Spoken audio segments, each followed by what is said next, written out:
It all started with a photo sent by a friend from a small city. He claimed he had found a 1970s small sports car with pop-up headlights. I took one look at the photo and corrected him immediately. That wasn't from the 70s, it was a legend from the 80s, the third-generation Honda Accord. While I was slightly disappointed that it was front-wheel drive, imagine if this thing was RWD. It was still an undeniable classic. I couldn't sit still. I packed my bags and headed straight to the scrapyard. When I arrived, the car was in a sorry state. The interior was a disaster zone, a dumping ground for random parts and trash. But amidst the chaos, we found a treasure, the original key.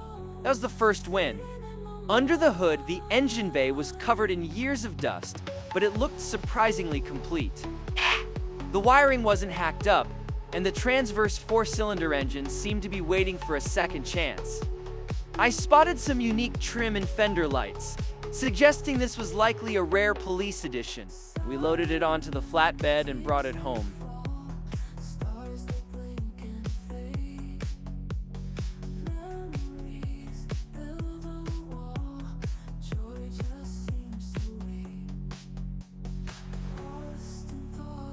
The next morning, the real work began. Lifting the hood, I stared into the abyss of the 1980s Honda vacuum system. The carburetor was a spider web of tubes. One wrong move, one snapped line, and this car would never run right again. It was headache-inducing. We started with the basics. The spark plugs were completely fouled with carbon and oil total trash. We replaced them. Fixed the melted fuse box and the janky battery terminals. We tried to crank it. It had compression, and with a new starter fuse, it spun freely, but it wouldn't hold an idle. The problem?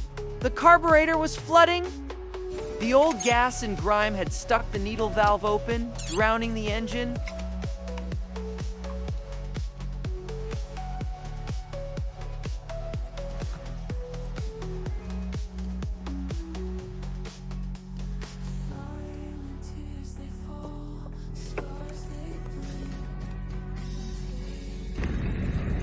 Okay.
It took 2 hours of meticulous surgery to disassemble, clean, and rebuild that complex carburetor.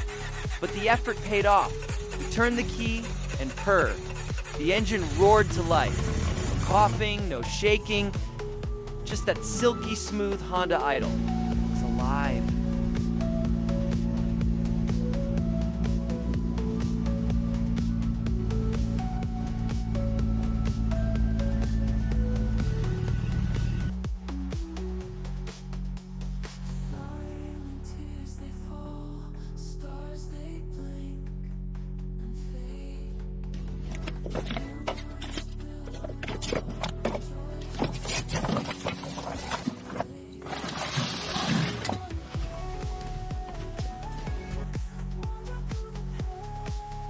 With the mechanics sorted, we tackled the filth.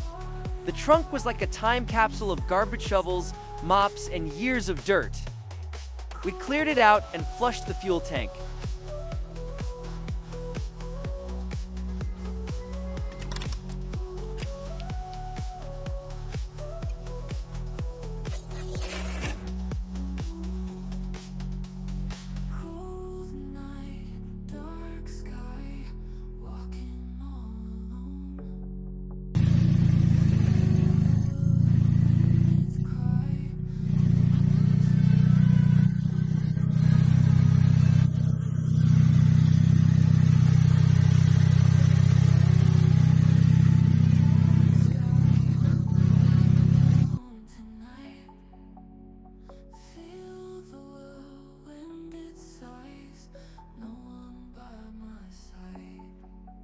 Then came the exterior. This car probably hadn't seen water in a decade. We pressure washed it, but the grime was stubborn, and the paint looked dead, so I pulled out the polisher. As the buffer worked its magic, the dull yellow oxidation vanished, revealing the gleaming factory white paint underneath. I also swapped out the broken headlight units so those iconic pop-up eyes could shine bright again. Fresh fluids, fresh plugs, clean paint, and a running engine. We drove the Accord out of the bay as the sun went down. The pop-up lights flipped up, illuminating the yard.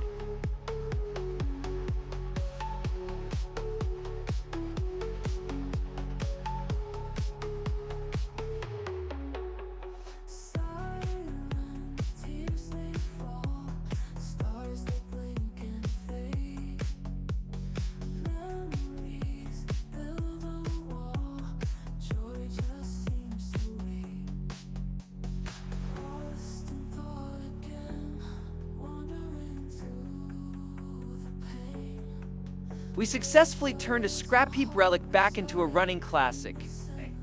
It's now heading up to the second floor showroom to join the collection. If anyone needs a genuine 80s police car for a movie, we've got just the thing. The story of me and this old car continues. Let's keep going.